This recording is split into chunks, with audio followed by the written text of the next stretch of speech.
High friends, welcome to Lakshmi maths. இன்னைக்கு என்ன பார்க்க போறோம்னா ஆர்ஆர்பி என்டிபிசி அண்டர் கிராஜுவேட்டோட ஓவரால் அனாலிசிஸ் வந்து பார்க்க போறோம். NTPC under graduate exam August 7ல இருந்து செப்டம்பர் 9 வரைக்கும் ரயில்வே டிபார்ட்மெண்ட் வந்து வெற்றிகரமா கண்டக்ட் பண்ணி முடிச்சிட்டாங்க. ஓவராலா என்டிபிசிக்கு எவ்வளோ அப்ளிகேஷன் வந்திருக்கு, கிராஜுவேட் அண்ட் அண்டர் கிராஜுவேட் சேர்த்து 1.2 crore ஸ்டூடெண்ட் வந்து அப்ளை பண்ணியிருக்காங்க. அதுல அண்டர் கிராஜுவேட் 12th லெவல் போஸ்ட்டுக்கு அப்ளிகேஷன் மட்டும் 63 லட்சத்துக்கிட்ட அப்ளை பண்ணியிருக்காங்க. கிராஜுவேட்டுக்கு பாத்தீங்கன்னா 58 லட்சம் ஸ்டூடெண்ட் கிட்ட அப்ளை பண்ணிருக்காங்க. ஓகே, அக்யூரேட்டா சொல்ல போனா 12th லெவலுக்கு 63,26,818 ஸ்டூடெண்ட்ஸ் வந்து அப்ளை பண்ணிருக்காங்க. ஸோ எக்ஸாம் வந்து ஆகஸ்ட் 7ல இருந்து செப்டம்பர் 9 வரைக்கும் நடந்துச்சு. ஓவராலா 19 டேஸ் வந்து எக்ஸாம் நடந்துச்சு. ஒவ்வொரு நாளும் பாத்தீங்கன்னா ஷிஃப்ட் 1, 2, 3ன்னு மூணு ஷிஃப்ட் வந்து நடந்துச்சு. ஓவராலா இந்த 19 நாள்ல 57 ஷிஃப்ட் வந்து நடந்து முடிஞ்சிருக்கு. இந்த அப்ளை பண்ண 63 லட்சம் பேருமே எக்ஸாமுக்கு போனாங்களா அப்படின்னு கேட்டீங்கன்னா எல்லாருமே எக்ஸாம் அட்டன் பண்ணல. நிறைய ஆப்சன்டீஸும் இருக்கு. அப்ப எக்ஸாம் அட்டன் பண்ண ஸ்டூடெண்ட்ஸ் எவ்வளவு பேர் அப்படின்னு பாத்தீங்கன்னா அப்ளை பண்ணதுல ஒரு 40ல இருந்து 45% பேர் தான் எக்ஸாம் எழுத போயிருக்காங்க. அப்ப அந்த 63 லட்சத்துல 45% பார்த்தோம் அப்படின்னா எவ்வளவு ஸ்டூடெண்ட் எக்ஸாம் எழுதியிருக்காங்க? 28,47,068 ஸ்டூடெண்ட். ஓகேவா?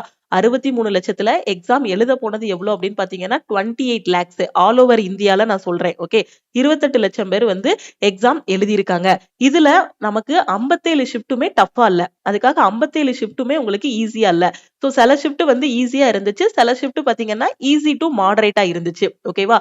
சோ இதுல சிபிடி 2க்கு எவ்வளவு ஸ்டூடெண்ட்ஸ் வந்து ஷார்ட் லிஸ்ட் பண்ணுவாங்க அப்படின்னா நமக்கு எவ்வளவு வேகன்சி இருக்கோ அந்த வேகன்சில 20 டைம்ஸ் ஸ்டூடெண்ட்ஸை வந்து சிபிடி 2க்கு வந்து ஷார்ட் லிஸ்ட் பண்ணுவாங்க. நீங்க எந்த ஷிஃப்ட் அட்டன் பண்ணியிருந்தாலும் சரி, நீங்க ஒரு டாப்பரா இருந்தீங்க அப்படின்னா குட் அட்டெம்ப்ட் எவ்வளவு அப்படின்னா 85. ஓகே, டாப்பர் ஸ்டூடெண்ட் எவ்வளவு அட்டன் பண்ணிருக்காங்கன்னா 85க்கு மேல வந்து அட்டன் பண்ணிருக்காங்க. ஒரு ஆவரேஜ் ஸ்டூடெண்ட் வந்து எவ்வளவு அட்டன் பண்ணிருக்காங்க அப்படின்னா 55ல இருந்து 60 இந்த ரேஞ்சில வந்து ஆவரேஜ் ஸ்டூடெண்ட் வந்து அட்டன் பண்ணிருக்காங்க. எப்பவுமே கட் ஆஃப்னு பார்க்கும்போது ஆவரேஜ் ஸ்டூடெண்டோட மார்க்கை தான் கட் ஆஃபா வைப்பாங்க.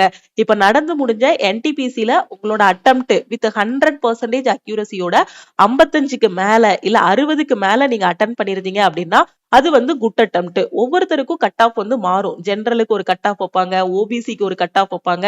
அதே மாதிரி பாத்தீங்கன்னா எஸ்சி எஸ்டி ஸ்டூடெண்ட்டுக்கு ஒரு கட் ஆஃப் இருக்கும். எக்ஸ் சர்வீஸ்மேன்லயே பாத்தீங்கன்னா எக்ஸ் சர்வீஸ்மேனோட ஜெனரலுக்கு ஒரு கட் ஆஃப், பிடபிள்யூபிடி ஸ்டூடெண்ட் இருக்காங்கன்னா அவங்களுக்கு ஒரு கட் ஆஃப்னு ஒவ்வொருத்தங்களுக்கும் கட் ஆஃப் வந்து என்னவாகும், வேரி ஆகும். அப்போ அக்யூரேட்டா நம்ம கட் ஆஃப் எப்போ ப்ரிடிக்ட் பண்ணலாம் அப்படின்னு பாத்தீங்கன்னா 13 செப்டம்பர்ல இருந்து 15 செப்டம்பருக்குள்ள இன்னொரு 2 இல்லைன்னா 3 நாளைக்குள்ள ஆர்ஆர்பி சைட்ல இருந்து ஆர்ஆர்பி என்டிபிசி அண்டர் கிராஜுவேட்டுக்கான ஆன்சர் கீ வந்து ரிலீஸ் பண்ணுவாங்க. ஓகே, ஆன்சர் கீ ரிலீஸ் பண்ணிட்டாங்க அப்படின்னா நம்மளோட ரா ஸ்கோர் என்னங்கிறத கால்குலேட் பண்ணிடலாம். நெகட்டிவ் மார்க் எல்லாமே இது பண்ணி நம்மளோட ரா மார்க் என்னங்கிறத கால்குலேட் பண்ணிடலாம். ஒவ்வொரு ஸ்டூடெண்ட்டும் அவங்களோட ரா மார்க் கால்குலேட் பண்ணும்போது நம்ம ஈஸியா கட் ஆஃப் வந்து ப்ரிடிக்ட் பண்ணிடலாம். ஏன்னா இப்போ ஸ்டூடெண்ட்ஸ் கிட்ட கேட்கும்போது எல்லாருமே நான் 80 அட்டன் பண்ணிருக்கேன், 90 அட்டன் பண்ணிருக்கேன், 65, 70 அப்படின்னு சொல்லுவாங்க. பட் அக்யூரசி கேட்கும்போது ஒரு 70% அக்யூரசி மேடம், ஒரு 90% அக்யூரசி. சோ இந்த மாதிரி தான் சொல்றாங்க. அப்ப எக்ஸாக்டா இவ்வளவுதான் மார்க் நம்மளால கண்டுபிடிக்க முடியாது. அப்ப இன்னொரு 2 நாள்ல ஆன்சர் கீ ரிலீஸ் பண்ணதுக்கு அப்புறம் எல்லாரோட ரா ஸ்கோரை வச்சும் நம்ம எக்ஸ்பெக்டட் கட் ஆஃப் என்னங்கிறத நம்ம வந்து என்ன பண்ணிக்கலாம், டிஸ்கஸ் பண்ணிக்கலாம். அப்ப இப்ப அப்ளை பண்ண ஸ்டூடெண்ட்ஸ்ல யாரெல்லாம் சிபிடி 2க்கு படிக்கலாம் அப்படின்னு பாத்தீங்கன்னா நீங்க எந்த ஷிஃப்ட் அட்டன் பண்ணியிருந்தாலும் உங்களோட அட்டெம்ப்ட் 55 இல்ல 55க்கு மேல இருக்கு வித் 100% அக்யூரசியோட அட்டன் பண்ணிருக்கீங்க அப்படின்னா சிபிடி 2க்கு உங்களோட ப்ரிப்பரேஷனை ஸ்டார்ட் பண்ணுங்க. மத்தபடி இந்த 40 தான் மேம் அட்டன் பண்ணிருக்கேன், 35 தான் அட்டன் பண்ணிருக்கேன், இந்த ரேஞ்சில் அட்டன் பண்ணிருக்க ஸ்டூடெண்ட் நீங்களும் ப்ரிப்பரேஷன் அப்படி கண்டினியூ பண்ணுங்க. ஏன்னா குரூப் டி எக்ஸாமோட எக்ஸாம் டேட் வந்து பாத்தீங்கன்னா நமக்கு அனௌன்ஸ் பண்ணிட்டாங்க. 17 நவம்பர்ல இருந்து குரூப் டி எக்ஸாம் வந்து ஸ்டார்ட் ஆக போகுது. அது மட்டும் இல்லாம இந்த அக்டோபர் எண்ட்ல வந்து அடுத்த ஆர்ஆர்பி என்டிபிசிக்கான நோட்டிபிகேஷன் வந்து ரிலீஸ் பண்ணுவாங்க. என்டிபிசி 2026 எக்ஸாமுக்கான நோட்டிபிகேஷன் வந்து அக்டோபர் எண்ட்ல வந்து ரிலீஸ் பண்ணுவாங்க. அதே மாதிரி டிசம்பர் எண்ட்ல அடுத்த குரூப் டிக்கான நோட்டிபிகேஷனும் ரிலீஸ் பண்ணுவாங்க. அப்போ நீங்க ப்ரிப்பேர் பண்றது பாத்தீங்கன்னா வேஸ்ட் ஆகாது. இப்போ இந்த 28 லட்சம் பேர் அப்ளை பண்ணிருக்காங்க இல்லையா, இதுலயே பாத்தீங்கன்னா நிறைய ஸ்டூடெண்ட் இப்பதான் ஃபர்ஸ்ட் டைம் அப்ளை பண்ணிருக்கோம் அப்படிங்கிற மாதிரி எழுத போயிருப்பாங்க. ஓகே, அப்ளை பண்ணிட்டோம் அப்படிங்கிற மாதிரி எழுத போயிருப்பாங்க. ஓகே, சோ இதுலயும் சின்சியர் ஆஸ்பிரண்ட் அப்படின்னு நம்ம பார்க்கும்போது இன்னும் கம்மியாகும். ஓகேவா? இதுல நிறைய ஸ்டூடெண்ட் பாத்தீங்கன்னா அப்ளை பண்ணிட்டோம் அப்படிங்கிறதுக்காக எழுத போயிருப்பாங்க. நிறைய பேர் அக்யூரசி மெயின்டைன் பண்ணிருக்க மாட்டாங்க. அப்போ சின்சியர் ஸ்டூடெண்ட் அப்படின்னு வச்சு பார்க்கும்போது இந்த 55க்கு மேல ஸ்கோர் பண்ணிருக்கவங்களோட அளவு வந்து பாத்தீங்கன்னா எண்ணிக்கை வந்து என்னவா இருக்கும், கம்மியா தான் இருக்கும். அதனால ஒரு பாசிட்டிவிட்டியோட உட்கார்ந்து சிபிடி 2க்கு படிங்க. 55க்கு மேல நீங்க அட்டன் பண்ணிருந்தாலே ஒரு பாசிட்டிவிட்டியோட உட்கார்ந்து சிபிடி 2க்கு படிங்க. அடுத்து அதை விட கம்மியா அட்டன் பண்ணிருக்க ஸ்டூடெண்ட் அடுத்தடுத்து இன்னும் எக்ஸாம்ஸ் இருக்கு. குரூப் டி எக்ஸாமுக்கு நீங்க உங்களோட ப்ரிப்பரேஷனை ஸ்டார்ட் பண்ணுங்க. ஓகே, குரூப் டி எக்ஸாம் 17 நவம்பர்ல எக்ஸாம் இருக்கு. இப்ப இந்த எக்ஸாம் வந்து உங்களோட ஃபர்ஸ்ட் அட்டெம்ப்டா இருந்திருக்கலாம். என்டிபிசி வந்து உங்களோட ஃபர்ஸ்ட் அட்டெம்ப்டா இருந்திருக்கலாம். இது வந்து ஜஸ்ட் என்ன அப்படிங்கிற மாதிரி நீங்க பார்க்க போயிருக்கலாம். இந்த எக்ஸாம்ல எப்படிலாம் கொஸ்டின்ஸ் வருதுங்கிற மாதிரி பார்த்திருக்கலாம். ஒரு 20, 30, 40 இந்த மாதிரி அட்டன் பண்ண ஸ்டூடெண்ட்ஸும் இருக்காங்க. இதுலயே பாத்தீங்கன்னா 100 கொஸ்டினையும் அட்டன் பண்ணி விட்டுருக்காங்க. ஆக்சுவலா நெகட்டிவ் மார்க் இருக்குன்னு தெரியாமலே நிறைய ஸ்டூடெண்ட் பாத்தீங்கன்னா 100 கொஸ்டின்ஸும் அட்டன் பண்ணிருக்காங்க. சோ இந்த மாதிரி மிஸ்டேக்ஸ் எல்லாத்தையுமே நீங்க வந்து அவாய்ட் பண்ணிட்டு அடுத்த எக்ஸாமுக்கு போக்கஸ்டா உட்கார்ந்து படிங்க. என்னென்ன சிலபஸ் இருக்கோ அந்த சிலபஸ் எல்லாத்தையும் எடுங்க. Maths, reasoning, science, general awareness சிலபஸை கம்ப்ளீட் பண்ணுங்க. ப்ரீவியஸ் இயர் கொஸ்டின் பிராக்டிஸ் பண்ணுங்க. ரிப்பீட்டடா டெஸ்ட் எடுத்து அந்த டெஸ்ட்டை வந்து அனலைஸ் பண்ணுங்க. ஓகே, சிபிடி 2 எக்ஸாம் வந்து நம்ம எப்போ எக்ஸ்பெக்ட் பண்ணலாம் அப்படின்னு பாத்தீங்கன்னா, எப்படியும் சிபிடி 2 வைக்கிறதுக்கு 2025 எண்டு, அப்படி இல்லைன்னா 2026 ஆகிரும். ஓகேவா, அதனால இப்ப இருக்கிற டைமை வேஸ்ட் பண்ணாம சிபிடி 2க்கு ஃபோக்கஸ் பண்ணுங்க. நீங்க சிபிடி 2க்கு ஃபோக்கஸ் பண்ணாலும் சரிதான், குரூப் டிக்கு ஃபோக்கஸ் பண்ணாலும் சரிதான், ரெண்டுக்கும் பெரிய வித்தியாசம் கிடையாது. குரூப் டில வந்து சயின்ஸ் கொஸ்டின் அதிகமா கேட்பாங்க, என்டிபிசில சயின்ஸ் கொஸ்டின் கம்மியா கேட்பாங்க. சிலபஸ் எடுத்துக்கிட்டீங்கன்னா எல்லாத்துக்குமே maths, reasoning, general awareness, science இவ்வளவுதான் சிலபஸே. ஓகே, சோ அதனால ஒரு எக்ஸாம் முடிஞ்சிருச்சு அப்படிங்கறது மாதிரி ரெஸ்ட் எடுக்க ஆரம்பிச்சிடாதீங்க. அடுத்த எக்ஸாம் டேட் அனௌன்ஸ் பண்ணதுக்கு அப்புறம் படிப்போம் அப்படிங்கிற மாதிரி ஒரு இதுக்கு போயிடாதீங்க. ஓகேவா, அப்படியே அந்த ப்ரிப்பரேஷனை வந்து கண்டினியூ பண்ணிட்டே இருக்கணும். நம்ம வந்து போஸ்டிங்ல போய் உட்கார்ற வரைக்குமே கரெக்டா ஃபாலோ பண்ணிட்டே இருக்கணும். கரெக்டா படிச்சுட்டே வந்தீங்கன்னா எந்த எக்ஸாம்னாலும் ஃபர்ஸ்ட் அட்டெம்ப்ட்ல கிளியர் பண்ணிடலாம். ஓகேவா, அது மாதிரி குரூப் டியோட எக்ஸாம் டேட்டும் அனௌன்ஸ் பண்ணிருக்காங்க. சோ குரூப் டிக்கு படிங்க. எஸ்எஸ்சி எம்டிஎஸ் எக்ஸாம் பாத்தீங்கன்னா அக்டோபர் எண்டுல வந்து எஸ்எஸ்சி எம்டிஎஸ் எக்ஸாம் வந்து இருக்கும். சோ அடுத்தடுத்து ஒவ்வொரு எக்ஸாம்ஸும் வச்சிட்டு இருக்காங்க. அடுத்தடுத்த நோட்டிபிகேஷன்ஸும் ரிலீஸ் பண்ணிட்டு இருக்காங்க.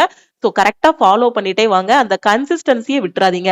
ஓகேவா, நிறைய ஸ்டூடெண்ட் எக்ஸாம் முடிஞ்சிருச்சு அப்படின்னா நம்ம ஸ்கூல் டேஸ்ல எக்ஸாம் முடிச்சா எப்படி ரிலாக்ஸா அப்படி உட்கார்ந்து இருப்போமோ அதே மாதிரி ரிலாக்ஸ் ஆயிருவாங்க. ஒரு நாள் நீங்க ரெஸ்ட் எடுக்கலாம். ஒரு நாள் எக்ஸாம் முடிஞ்சிருச்சா, முடிஞ்சதுக்கு அப்புறம் ஒரு நாள் ரிலாக்ஸா உட்கார்ந்துடலாம். அதுக்கு அடுத்து நம்ம என்ன பண்ணணும், அடுத்து என்ன எக்ஸாம் அப்ளை பண்ணிருக்கோமோ அதை வந்து போக்கஸ் பண்ணி படிக்கணும். சோ அடுத்த வீடியோல உங்களுக்கு ஆன்சர் கீ வந்ததுக்கு அப்புறம் ரா ஸ்கோர் எப்படி கால்குலேட் பண்றது அப்படிங்கறத எக்ஸ்பிளைன் பண்றேன். கண்டிப்பா இந்த வீடியோ வந்து உங்களுக்கு யூஸ்ஃபுல்லா இருக்கும்னு நினைக்கிறேன். சோ மறக்காம லைக் பண்ணுங்க. உங்க ஃப்ரெண்ட்ஸும் என்டிபிசி எக்ஸாம் அப்ளை பண்ணிருக்காங்கன்னா அவங்களுக்கும் இந்த வீடியோவை ஷேர் பண்ணுங்க.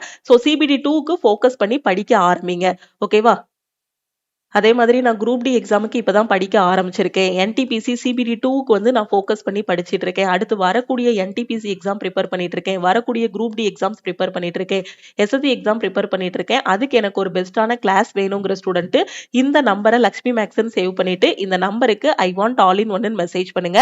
ஏன்னா நம்ம லக்ஷ்மி மேக்ஸ் ஆப்ல ரயில்வே, எஸ்எஸ்சி, பேங்கிங்னு எல்லா எக்ஸாமுக்கும் தேவையான கிளாஸஸ், பேட்சஸ் எல்லாமே கொண்டு போயிட்டு இருக்கோம். ஒவ்வொரு வாரமும் பாத்தீங்கன்னா சாட்டர்டே இந்த பேட்ச்ல இருக்க ஸ்டூடெண்ட்டுக்கு டெஸ்ட் இருக்கும்.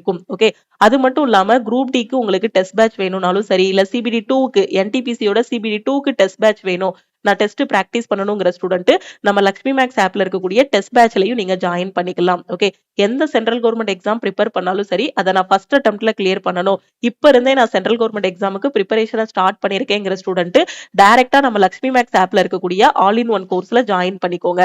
இந்த கோர்ஸோட ஃபீஸ் வந்து 1999. உங்களுக்கு லைஃப் டைம் வேலிடிட்டி இருக்கும். 50க்கும் மேற்பட்ட சென்ட்ரல் கவர்மெண்ட் எக்ஸாம்ஸ் எல்லாமே இந்த ஒரு கோர்ஸ்ல உங்களுக்கு வந்து கவர் பண்ணிடுவோம். அதே மாதிரி டெஸ்ட் பேட்ச் எந்த சென்ட்ரல் கவர்மெண்ட் எக்ஸாமுக்குனாலும் நம்ம லக்ஷ்மி மேக்ஸ் ஆப்ல டெஸ்ட் பேட்சும் ப்ரொவைட் பண்ணிருக்கோம். சோ அதுலயும் நீங்க வந்து ஜாயின் பண்ணிக்கலாம். ஓகே, திருப்பியும் நாம வந்து நெக்ஸ்ட் கிளாஸ்ல மீட் பண்ணலாம். சோ எக்ஸ்பெக்டட் கட் ஆஃப் என்னங்கிறத இப்பவே நினைச்சு நீங்க கன்ஃபியூஸ் பண்ண வேண்டாம். நான் சொன்ன மாதிரி உங்களோட அட்டெம்ப்ட் 55க்கு மேல வித் 100% அக்யூரசியோட இருக்குன்னா நீங்க சிபிடி 2க்கு ப்ரிப்பரேஷனை ஸ்டார்ட் பண்ணிருங்க. ஓகேவா, சோ திருப்பியும் நாம வந்து நெக்ஸ்ட் கிளாஸ்ல மீட் பண்ணலாம்.